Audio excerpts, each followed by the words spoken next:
So our last report that we'll be looking at is the Collegiate Learning Assessment, the CLA, as it's called. This has been really probably the hottest direct assessment out there, looking at writing and problem solving and critical thinking all wrapped up into one assessment.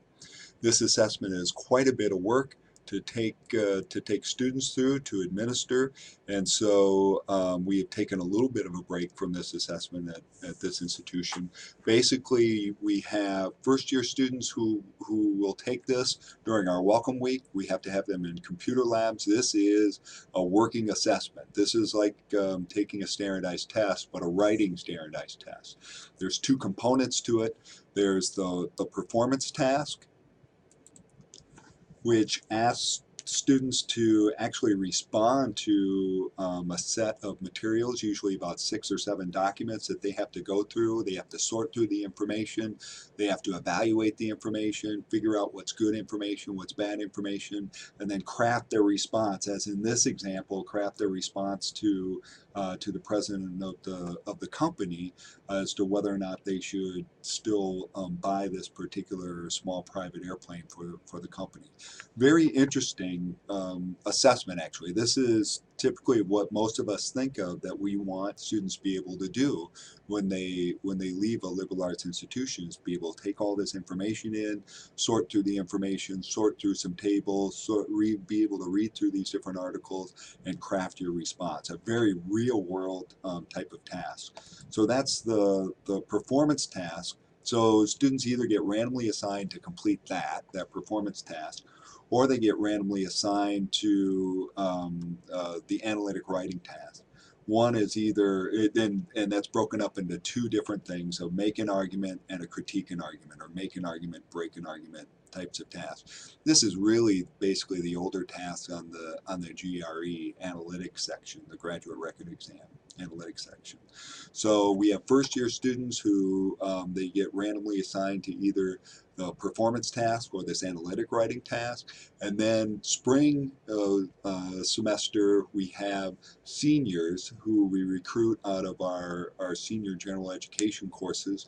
We have them take this test as well. They get, again, randomly assigned to either the performance task or the analytic writing task. In section 3, starting on page 6, you see the results that are given. What's unusual about the collegiate learning assessment is they try to get at value added, understanding trying to get at what's the value added of this particular institution, the learning that has taken place on the part of students. It's very tricky, and there's quite a bit of debate as to whether or not they can really get at value added. One of the things that they're doing in these value-added reports is trying to say on their total score for your seniors, how well did they do compared to their entering academic ability. So their AC, for us, it would be ACT scores. So are they doing better than what we would expect based on their ACT scores, about the same, or less than how they did on their ACT scores? Also, the first year students, how they did is put into that analysis as well. So you'll see an example. I'll just focus here on the total CLA score, and then you guys can work through the rest of them in terms of interpretation. And they try to make it the interpretation clear for you for this. They're basically saying the performance level is about what we'd expect based on the ACT scores of these senior students. So a negative value-added score means it's a little lower than what we would have hoped to, given their ACT scores. Something that's close around 0, again, is very similar to what we expect based on their ACT scores. Any score that, for value-added scores, if it's above 1.0, that means they did much better than what you would expect based on their ACT. If it's below negative 1.0, they did much worse than what we expect based on their ACT. So they give you this value-added precision estimates. What's nice about that, particularly for other institutions that might not be selective, is that they don't get punished in that way. So basically, selective institutions, so seniors have to do even better on this assessment as compared to students at less selective institutions.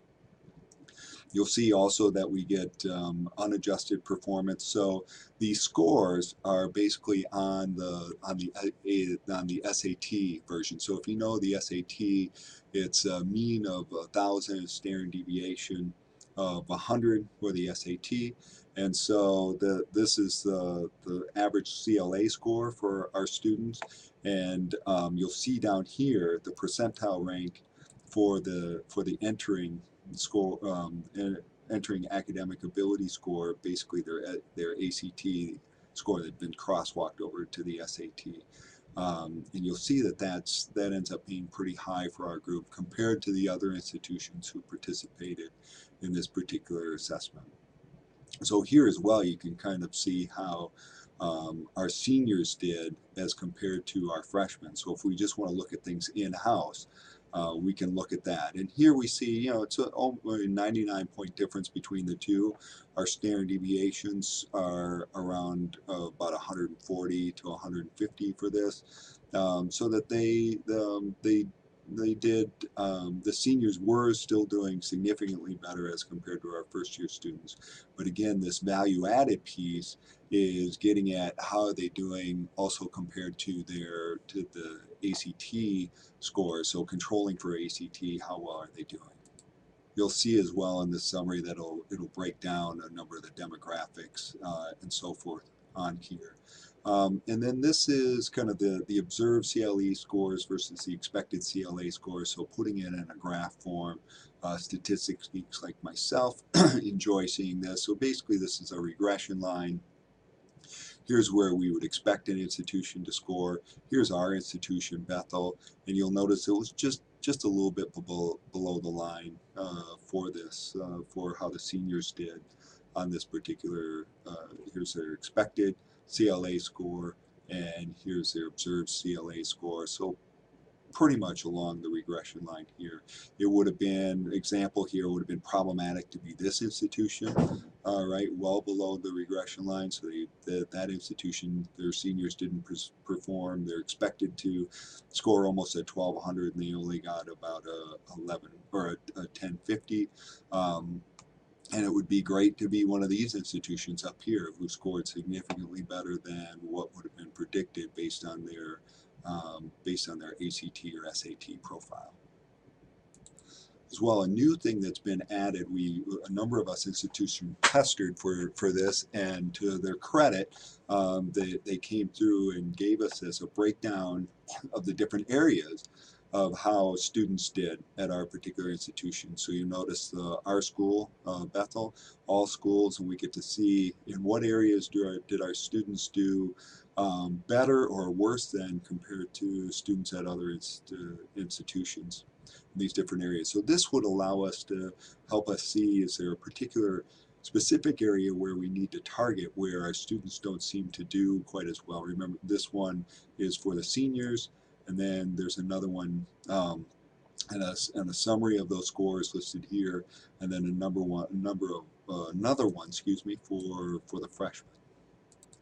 And then the last thing I want to show you in this report, as much so you see it here, they have the scoring criteria, the rubrics for each of these different areas. And I like to show this to people just because these are good rubrics. Whenever you can get a chance to see good rubrics and look at them, it's good to be able to see how they're describing the different processes that they want the students to be able to do. And so you'll see in the different areas for the scoring criteria, particularly for the performance task, the analytic reasoning and evaluation, writing effectiveness, writing mechanics, and problem solving, and how they're operationalizing each of these, how are they describing these for getting these scores. And interestingly, there's hardly any sixes that were given in this, so they're doing a pretty rigorous job of scoring on this.